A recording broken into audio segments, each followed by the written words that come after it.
우리에게 주시는 하나님의 말씀은 에베소서 5장 21절 말씀과 베드로전서 3장 7절의 말씀입니다. 제가 보고 있는 신약성경책 315면에 기록되어져 있고 380면에 기록되어진 에베소서 5장 21절 말씀과 베드로전서 3장 7절 말씀을 우리 한 목소리로 합독하면서 나아가겠습니다. 그리스도를 경외함으로 피차 복종하라. 남편들아, 이와 같이 지식을 따라 너희 아내와 동거하고 그를 더 연약한 그릇이요 또 생명의 은혜를 함께 이유받은 자로 알아 귀히 여기라. 이는 너희 기도가 막히지 아니하게 하려 함이니라. 아멘. 할렐루야. 여러분, 주님의 은혜로 우리 함께 이곳에 예배하는 줄 믿습니다. 오늘도 주님의 충만한 은혜가 우리 삶 가운데 가득하기를 소망합니다. 여러분, 오늘 푸르름이 짙어가는 5월에 촉촉한 단비를 맞이하며 나아가고 있습니다. 꽃이 피고 햇살이 따뜻해지는 계절 속에서 우리는 가정의 달을 지나가고 있습니다. 어린이 주일을 지나며 자녀를 축복했고 어버이 주일을 지나며 부모님의 사랑을 기억했습니다. 그리고 이제 우리는 내일 부부의 날을 맞이하게 됩니다. 세상은 점점 화려해져 가는데 이상하게도 가정은 점점 지쳐가는 것 같이 보여집니다. 한 집에 살고 있지만 대화가 사라진 부부들도 보여지고 같은 공간에 있어도 마음은 멀어진 가정들이 보여진다라고 말하고 있습니다. 식탁은 함께하고 있지만 기도는 함께하지 못하고 일상은 나누고 있지만 믿음은 나누지 못하는 모습들도 많이 보여진다라고 우리는 표현합니다. 어떤 가정은 경제적인 어려움 앞에서 흔들리고 또 어떤 가정은 상처 주는 말 한마디 때문에 무너지기도 합니다. 또 어떤 가정은 큰 사건 때문이 아니라 오래 쌓인 작은 무관심 때문에 서서히 무너져 가기도 합니다. 그러나 성경은 가정을 단순한 공동체로 말씀하지 않으심을 우리는 바라볼 수 있습니다. 하나님은 교회를 세우신 것처럼 가정도 세우셨고 예배의 자리만이 아니라 삶의 자리로 거룩하게 우리를 불러주셨습니다. 그래서 믿음의 가정은 단순히 쉬는 공간이 아니라고 말하고 있습니다. 우리가 우리의 가정을 통하여서 하나님을 배우고 사랑을 훈련하며 믿음을 살아내는 작은 교회라고 오늘 말씀을 통해 우리에게 교훈해 주고 계십니다. 사랑하는 성도 여러분, 하나님은 교회 안에서만 예배를 받으시는 분이 아니십니다. 가정에서도 예배 받으시기 원하십니다. 그래서 오늘 우리는 가정이라는 성소에서 함께 서는 두 예배자라는 이 말씀의 제목으로 하나님의 은혜를 나누고자 합니다. 첫째로 피차 복종하라 라고 말씀하고 있습니다. 서로를 대하는 태도가 곧 예배라라고 오늘 말씀을 통해 우리에게 말씀하고 계시는데요, 오늘 본문 21절 말씀 함께 바라보겠습니다. 그리스도를 경외함으로 피차 복종하라라고 말하고 있습니다. 에베소서 5장은 부부의 관계를 이야기하기 전에 아주 중요한 말씀을 먼저 선언하고 있습니다. 그리스도를 경외함으로 피차 복종하라. 요 뒤에 말씀은 우리 여성분들이 싫어하는 말씀이어서 안 가지고 왔습니다. 근데 그 말씀 앞에 뭐라고 말씀하고 계시느냐? 경외함으로 서로 복종하라라고 말씀하고 있습니다. 여기서 말하는 복종은, 아이고 여성분들 너무 피드백이 갑자기 좋아졌는데, 여기서 말하는 복종은 한 사람의 억압이 아니고 다른 사람이 참으라는 뜻이 아니라는 것입니다. 성경이 말하는 복종이란 사랑 안에서 서로를 존중하는 영적 태도를 말하고 있습니다. 예수님께서 우리를 섬겨주신 것처럼 서로를 귀히 여기는 삶이라고 우리에게 말하고 있습니다. 많은 사람들이 부부관계에 대하여서 이야기할 때 가장 먼저 떠오르는 키워드가 있습니다. 여러분, 부부관계 하면 무엇입니까? 사랑이라고 생각합니다. 그렇죠. 사랑 없으면 결혼도 안 했죠. 여러분, 그러나 성경은 사랑 이전에 경외를 말하고 있음을 우리는 말씀을 통해 발견할 수 있다는 것입니다. 왜입니까? 진짜 부부 관계는 감정만으로는 유지되지 않는다라는 것입니다. 여러분, 기분 좋을 때는 사랑할 수 있습니다. 상대가 내 마음에 들 때는 존중할 수 있습니다. 그런데 사람이 어떻게 늘 좋기만 하겠습니까? 막 양푼에 밥 먹고 있는데 아름답다, 예쁘다 막 퍼져 있는데, 남편이 젊었을 적에는 막 식스팩도 있고 그랬는데 점점 배가 나아가고 있는데, 사람이 어떻게 늘 좋기만 하겠습니까? 살다 보면 서운할 때가 있다라는 것입니다. 말 한마디 때문에 상처가 생기기도 하고, 그 말 한마디가 평생 가슴에 박혀서 그때 그랬어 라는 생각을 가질 때가 있다라는 것입니다. 왜 나만 이해해야 하지, 왜 나만 양보해야지 하는 순간들도 우리에게 다가온다라는 것입니다. 그런데 오늘 성경은 우리에게 말씀해주고 계십니다. 나하고 함께 사는 배우자가 사랑스러워서 존중하는 것이 아니라 그리스도를 경외하기 때문에 존중하는 것이라고 말하고 있습니다. 여러분, 오늘 말씀에 앞서서 이 말씀을 한번 마음에 새겨보시기를 소망합니다. 같이 한번 따라해 보실까요? 배우자는 하나님이 내게 맡기신 사람입니다. 우리 혹시 부부들이 같이 계시면 신뢰가 안 되신다면 요거 한 번만 해볼게요. 내 안에 너 있다. 내 안에 그리스도의 형상이 있다. 내 안에 주님이 맡겨주신 사랑이 있다. 배우자는 하나님이 나에게 맡겨주신 사람입니다. 여러분, 이것이 예배자의 삶입니다. 사랑하는 성도 여러분, 예배는 주일 오전 1시간만의 행동이 아닙니다. 찬양할 때만 예배자가 아닙니다. 남편이 아내를 대하는 태도, 아내가 남편을 대하는 말투, 서로 바라보는 눈빛 속에 예배가 담겨 있어야 한다라고 말합니다. 어떤 집은 예배당에서는 아멘 아멘 하는데 집에 돌아가면 서로 칼 같은 말을 내뱉기도 한다라는 것입니다. 여러분, 그러면 되겠습니까? 그러면 되겠습니까? 질문을 하면 대답을 해주셔야죠. 그러면 되겠습니까? 안 됩니다. 안 됩니다. 안 됩니다. 여기서 아멘하고 돌아갔는데 집에 가서 또 당신이 그랬잖아 너 차 오면서, 아닙니다. 그러면 절대 안 된다라는 것입니다. 하나님은 우리의 찬양만 들으시는 분이 아니라 우리의 말도 듣고 계십니다. 우리의 마음도 바라보고 계십니다. 가정에서 배우자를 함부로 대하면 하나님께 거룩한 예배를 드릴 수 없다라는 것입니다. 왜요? 왜? 하나님은 이 배우자를 나에게 맡겨주셨기 때문이라는 것입니다. 지금 나와 함께하는 이 배우자는 하나님께서 나에게 맡겨주신 존재라는 것입니다. 여러분, 창세기를 살펴보면 하나님께서 하와를 아담에게 데려오십니다. 아담이 스스로 만든 존재가 아닙니다. 하나님이 아담에게 맡겨주신 선물이었습니다. 그러므로 배우자를 대하는 태도는 곧 하나님을 향한 태도라는 것입니다. 사랑하는 여러분, 우리 부부관계는 경쟁관계가 아니라는 것입니다. 누가 더 옳은지 겨루는 관계가 아니라는 것입니다. 누가 더 많이 참았는지를 계산하는 관계가 아니라는 것입니다. 부부는 서로를 하나님 앞으로 데려가는 동역자입니다. 여러분, 예수님을 한번 보십시오. 예수님이 가장 높으신 분이셨지만 가장 낮은 자리로 우리에게 내려오셨습니다. 그리고 제자들의 발을 씻겨주셨습니다. 그분의 섬김은 약함이 아니었습니다. 사랑의 패배가 아니었습니다. 오히려 그것이 하늘의 능력이었습니다. 오늘 하나님은 우리에게도 동일하게 말씀하고 계십니다. 내 자존심보다 가정을 더 사랑해 줄 수는 없겠니? 내 말 한마디를 내려놓고 너의 사랑하는 그 배우자 상대를 품어줄 수는 없겠니?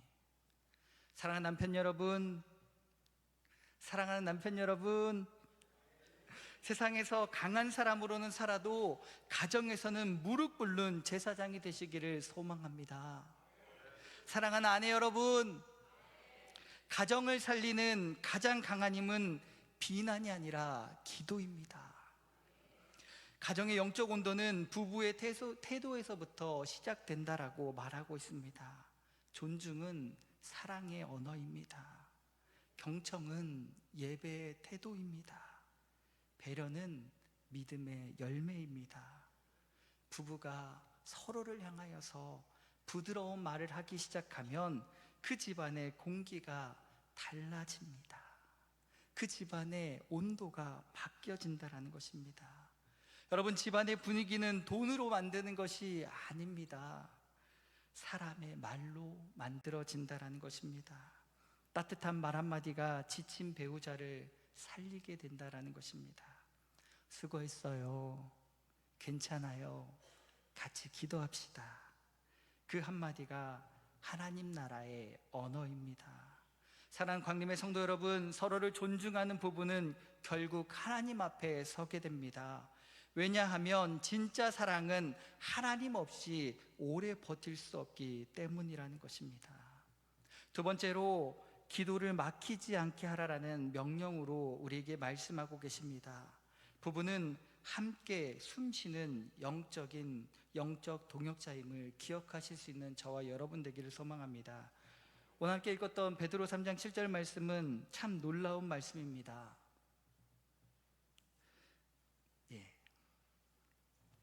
우리 함께 읽어볼까요? 시작.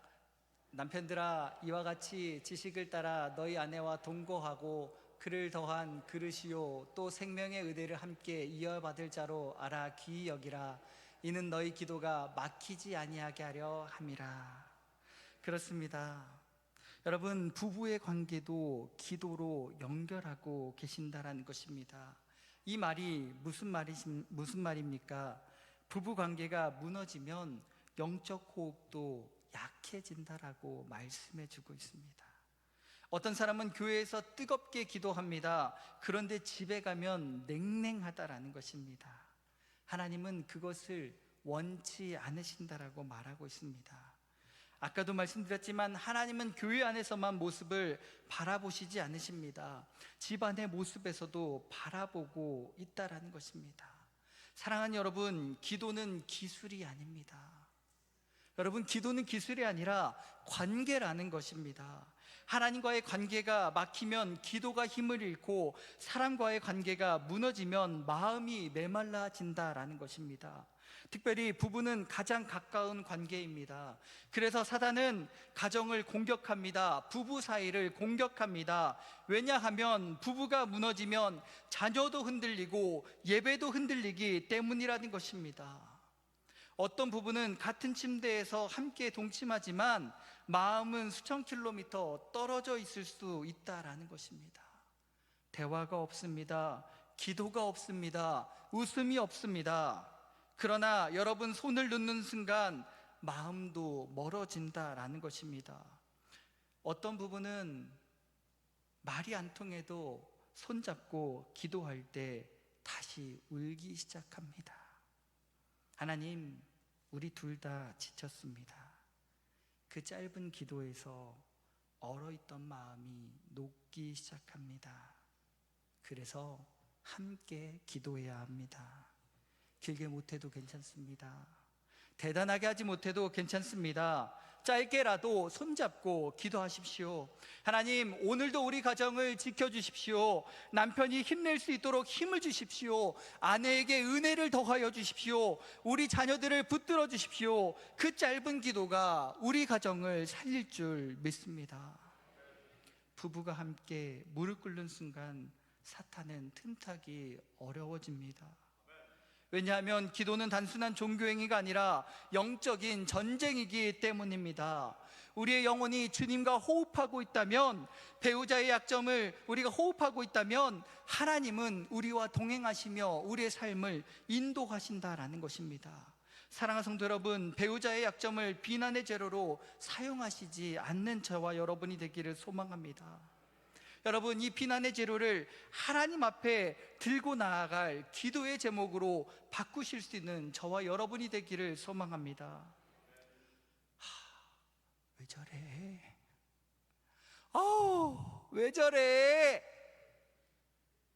이것이 아니라 하나님, 저 사람을 붙들어 주세요가 될 수 있는 저와 여러분이 되기를 소망합니다.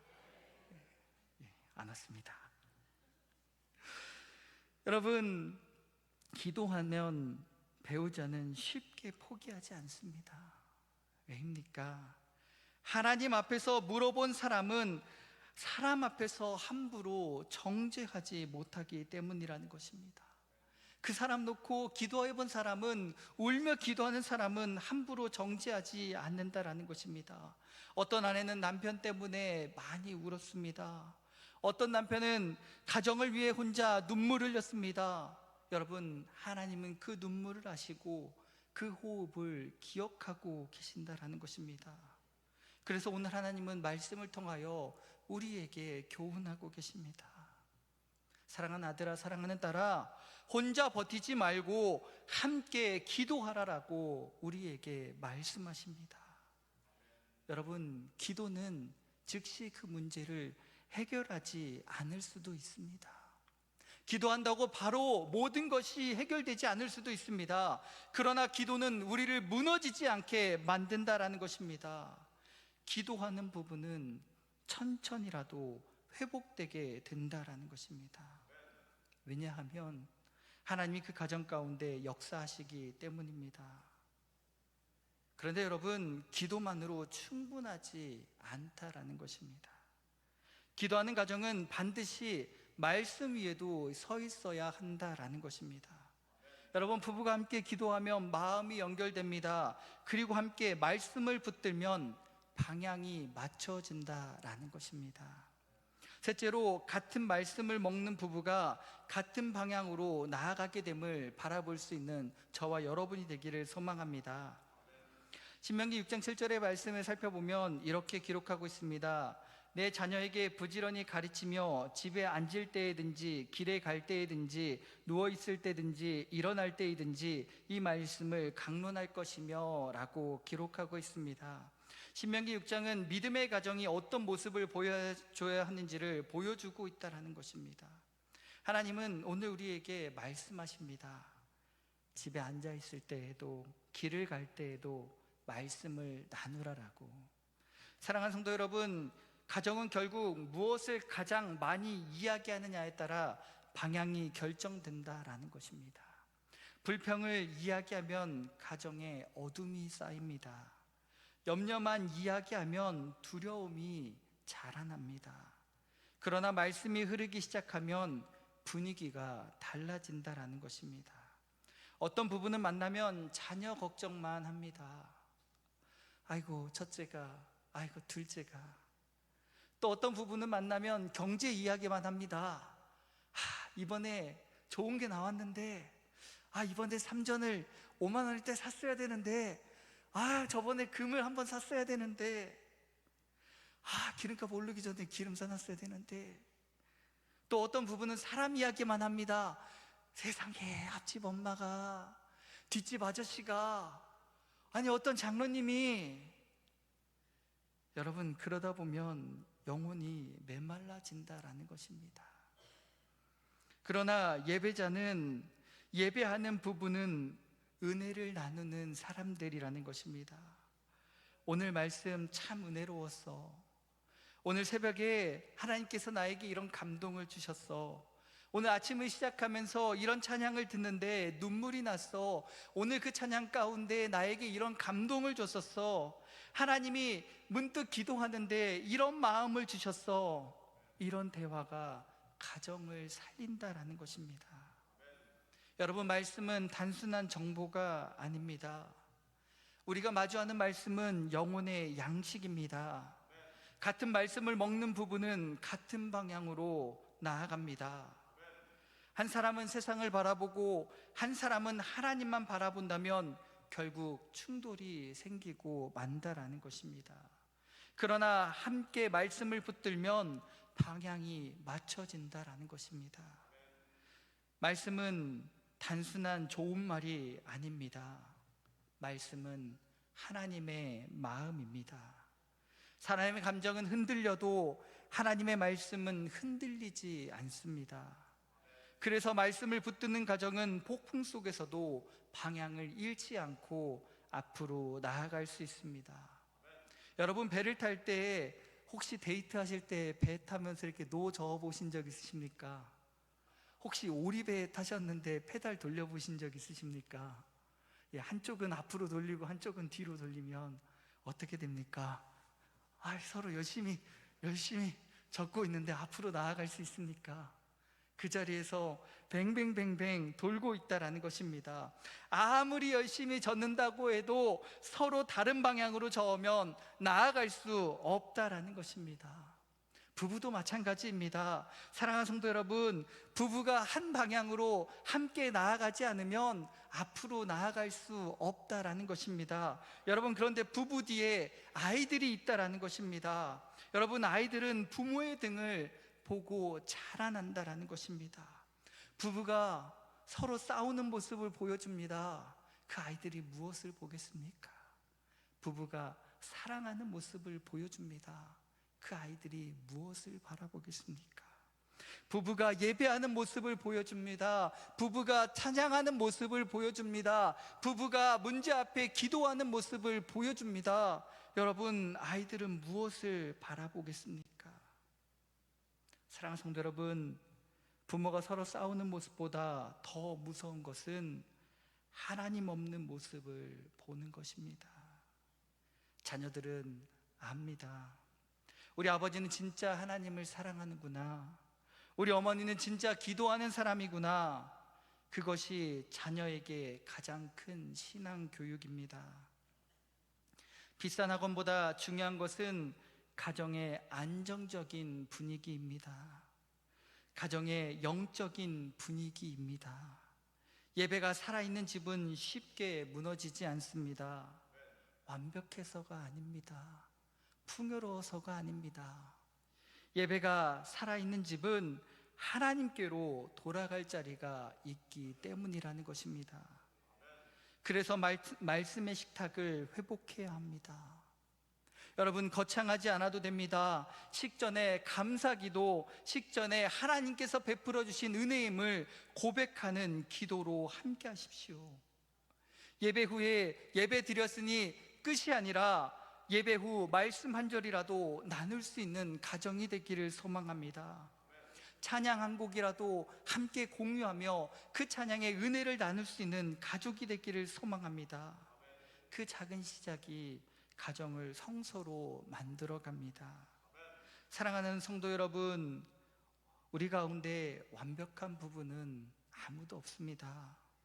상처 없는 가정도 없습니다. 그러나 복음의 은혜는 무너진 관계를 다시 세우는 줄 믿습니다.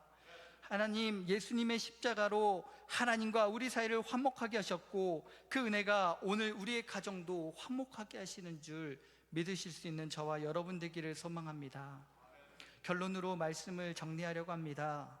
부부는 서로 마주보는 존재가 아니라 함께 하나님을 바라보는 존재입니다. 사랑하는 성도 여러분, 부부는 서로 바라보며 살아가는 존재가 아니라 같은 방향, 같은 뜻, 하나님을 바라보며 함께 동행하는 존재입니다. 세월이 흐르면 얼굴은 변합니다. 세월이 흐르면 건강도 변합니다. 살아가다 보면 환경도 바뀌어집니다. 그러나 하나님을 함께 바라보는 부부는 쉽게 무너지지 않습니다. 왜냐하면 그 가정의 중심이 사람이 아니라 하나님이시기 때문입니다. 오늘 하나님께서 우리에게 초청의 말씀으로 우리를 부르십니다. 너희 가정을 다시 예배의 자리로 세우라라고. 남편 혼자 예배자가 아니라, 아내 혼자 신앙인이 아니라 함께 무릎 꿇는 부부가 되라라고 말씀하고 계십니다. 2026년 가정의 달을 지나며 우리 모두 결단했으면 좋겠습니다. 우리 집은 하나님의 집입니다. 우리 부부는 영적인 동역자입니다. 우리는 함께 하나님을 예배하는 사람들입니다. 사랑하는 성도 여러분, 세상은 점점 차가워져도 믿음의 가정은 따뜻해져야 합니다. 그리고 그 따뜻함의 시작은 거창한 것이 아닙니다. 존중하는 말 한마디, 함께 드리는 짧은 기도, 같이 붙드는 말씀 한 구절이 시작되게 합니다. 하나님은 그 작은 순종으로 가정을 다시 세우는 줄 믿습니다. 부디 여러분의 가정에서도 예배의 불이 다시 살아나기를 주님의 이름으로 축복합니다. 남편과 아내가 서로를 통하여서 하나님의 사랑을 배우고 함께 천국을 향해 걸어갈 수 있는 거룩한 예배자가 되어 부부로서의 사명을 잘 감당하실 수 있는 우리 강림의 모든 가정이 되기를 주님의 이름으로 축복합니다. 우리 함께 찬양하며 나아가실 텐데요, 주만 바라볼지라 이 찬양 올려드리면서 우리 정말 하나님을 바라보는 가정이 되기를, 또 하나님의 사랑으로 하나 되는 부부가 되기를 소망하는 마음으로 이 찬양 올려드리며 나아가겠습니다.